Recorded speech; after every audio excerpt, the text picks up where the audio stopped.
राजकारणामध्ये हवा कोणाचीही असो, पण आठवलेंची दशा आणि दिशा दोन्हीही सेट असतात.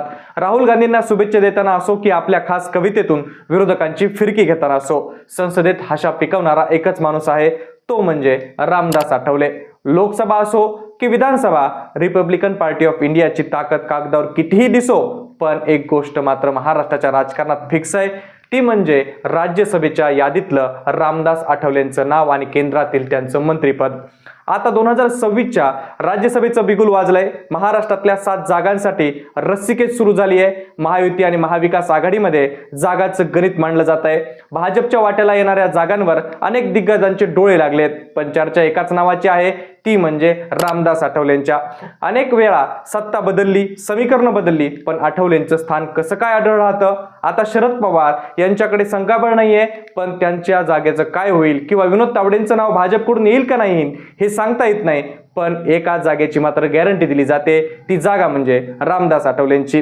भाजप आपल्या कोट्यातील एक जागा या छोट्या मित्रपक्षाला का देतं, आणि सर्वात महत्त्वाचं म्हणजे रामदास आठवलेंना डावलणं महायुतीला कसं परवडणार नाही. चला तर मग आजच्या व्हिडिओच्या माध्यमातून हे सगळं समजून घेऊया. सगळ्यात अगोदर चर्चा करूया 7 जागांची, ज्यांचा आता कार्यकाळ संपलाय, ज्यामध्ये शरद पवार, रामदास आठवले, फौजिया खान यांच्यापासून ते प्रियंका चतुर्वेदी आणि भागवत कराडांपर्यंत अनेक दिग्गजांची टर्म आता संपते. म्हणूनच निवडणूक आयोगाने 16 मार्चला ही मतदानाची तारीख देखील निश्चित करून राजकीय हालचालींना आता त्या दृष्टीनं मोठा वेग आलाय. उमेदवारी अर्ज भरण्यासाठी हातात फक्त 6 दिवस उरलेत, त्यामुळे दिल्लीपासून गल्लीपर्यंत आता संपूर्ण हालचाली सुरू झाल्यात. नुकतीच मुख्यमंत्री देवेंद्र फडणवीस यांच्या वर्षा निवासस्थानी भाजप कोर कमिटीची एक हाय प्रोफाईल असणारी बैठक पार पडली आहे. या बैठकीत प्रदेश अध्यक्ष रवींद्र चव्हाणांसह 12 प्रमुख नेते उपस्थित होते. सूत्रांच्या माहितीनुसार या बैठकीत रामदास आठवलेंच्या नावावर शिक्कामोर्तब करण्यात आल्याचं देखील सांगितलं जातं. तशी शिफारस दिल्लीच्या हायकमांड मार्फत पाठवण्यात आली आहे, अशी देखील माहिती आहे. राज्यसभेच्या शर्यतीत विनोद तावडे, रावसाहेब दानवे, प्रीतम मुंडे आणि विजया रहाटकर अशी अनेक वजनदार नावं भाजपकडून चर्चेत आहेत. या सर्व नावांचं चित्र हे 28 फेब्रुवारीपर्यंत स्पष्ट होईलच, पण यातलं सर्वात महत्त्वाचं नाव म्हणजे रामदास आठवलेंचं. जरी ते भाजपचे अधिकृत उमेदवार नसले तरी मित्रपक्ष म्हणून भाजप त्यांना आपल्या कोट्यातून पुन्हा एकदा संसदेत पाठवण्याची तयारी करत आहे. पण इथे एक प्रश्न नेमके हमखास विचारला जातो की सरकार कोणाचंही असो, युती कोणाचीही असो, आठवलेंची जागा आणि मंत्रिपद कन्फर्म असतं. तर यामागे केवळ राजकीय सोय नाही, तर एक मोठं सामाजिक समीकरण आहे. याचं पहिलं आणि मुख्य कारण म्हणजे दलित राजकारणातील त्यांचं वजन. निवडणुकीच्या निकालात जरी त्यांच्या पक्षाला मोठे आकडे गाठता आले नसले तरी आजही आंबेडकरी विचारांचा एक मोठा वर्ग आठवलेंकडे आपला नेता म्हणून पाहतो. स्वतःला बाबासाहेबांच्या विचारांचा वारसदार म्हणवणारे आठवले सत्ताधारी पक्षासाठी दलितांचा एक चेहरा म्हणून महत्त्वाची भूमिका बजावताना दिसतात. भारतातल्या कोणत्याही मोठ्या पक्षाला दलित मतदारांना डावलून राजकारण करणं शक्य नाही, आणि इथेच रामदास आठवलेंची खरी ताकद दिसून येते. आता दुसरं कारण म्हणजे आघाडी धर्माचं गणित. आपल्या देशामध्ये एखाद्या पक्षाला पूर्ण बहुमत मिळालं तरी सामाजिक सलोखा आणि प्रादेशिक संतुलन राखण्यासाठी लहान मित्र पक्षांना सोबत घेणं गरजेचं असतं. रामदास आठवलेंचा पक्ष जरी मर्यादित ताकदीचा असला तरी त्यांना एनडीएच्या कठीण काळात दाखवलेली राजकीय निष्ठा खूप महत्त्वाची आहे.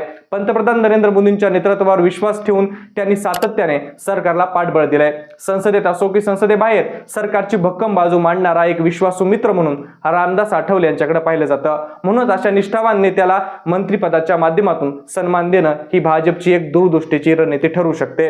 आता तिसरं कारण म्हणजे आठवलेंच्या चळवळीतून घडलेला त्यांचा प्रवास. आज ते मंत्री असले तरी त्यांची खरी ओळख ही संघर्षातून निर्माण झाली आहे. महाराष्ट्रातील दलित पॅंथर असो की विविध सामाजिक आंदोलनं आठवले नेहमीच रस्त्यावर उतरून लढलेले आहेत. सामान्य माणसाच्या प्रश्नावर त्यांनी दिलेले लढे, उभी केलेली संघटना आजही त्यांना जमिनीवरचा नेता म्हणून ओळख मिळवून देतो. जेव्हा अशा आंदोलनातून पुढे आलेल्या नेत्याला सरकारमध्ये स्थान मिळतं तेव्हा समाजातील शेवटच्या घटकांपर्यंत एक सकारात्मक संदेश जातो की सामाजिक न्याय केवळ कागदावरच नाही तर तो सत्तेत देखील आहे. आणि याच कारणामुळे रामदास आठवले यांचं नाव चर्चेत येतं. आणि सर्वात शेवटचं आणि महत्त्वाचं कारण म्हणजे त्यांची आगळीवेगळी भाषण शैली. आठवलेंच्या कवितांबद्दल आणि त्यांचा हजरजबाईपणाबद्दल संपूर्ण देशाला माहिती आहे. कितीही गंभीर राजकीय विषय असू द्या, ते अत्यंत साध्या, विनोदी आणि थेट भाषेत लोकांपर्यंत पोहोचवतात. संसदेत जेव्हा जेव्हा तणावाचं वातावरण निर्माण झालं होतं तेव्हा तेव्हा आठवलेंची एखादी कविता संपूर्ण सभागृहाचा मूड बदलून टाकते. माध्यमांमध्ये त्यांचे असलेला वावर आणि सरकारच्या अजेंडा लोकांपर्यंत पोहोचण्याची त्यांची कला, यामुळे मंत्रिमंडळात त्यांची उपस्थिती सरकारसाठी नेहमीच प्लस पॉइंट ठरते. आठवलेंच्या राजकारणाकडे पाहायचं अजून एक महत्त्वाचं कारण म्हणजे त्यांची राजकीय विश्वासार्हता. राजकारणात अनेक मोठे मित्रपक्ष हे सत्ताधाऱ्यांसाठी डोकेदुखी ठरू शकतात किंवा सत्तेला थेट आव्हान देऊ शकतात, पण आठवलेंच्या बाबतीत तसं घडत नाही. त्यांच्या पक्षाची व्याप्ती मर्यादित असल्यानं त्यांच्याकडून सत्तेला कोणताही धोका नसतो. त्यांनी पाठिंबा काढला तर सरकार पडण्याची भीती नसते. म्हणूनच एक सुरक्षित आणि बिनधोक असणारा सहकारी म्हणून त्यांच्या सोबत ठेवणं किंवा त्यांना सोबत घेणं हे सत्ताधाऱ्यांसाठी, भाजपसाठी नेहमीच फायदेशीर आणि सोयीचं ठरलंय. त्याचसोबत आजच्या काळामध्ये जेव्हा वारंवार पक्ष किंवा नेते आघाड्या बदलताना दिसतात, तेव्हा रामदास आठवलेंनी 2014 पासून भाजप सोबतची आघाडी मात्र तशीच ठेवली आहे. त्यांनी दीर्घ काळापासून एकाच आघाडीसोबत राहून आपला शब्द पाळलाय. ते सरकारवर उघडपणे किंवा जहरी टीका करणं टाळतात, ज्यामुळे ते एक विश्वासू आणि संयमी मित्र म्हणून ओळखले जाऊ लागलेत. याच विश्वासामुळे त्यांना आता केंद्रात महत्त्वाचं स्थान मिळताना दिसतंय.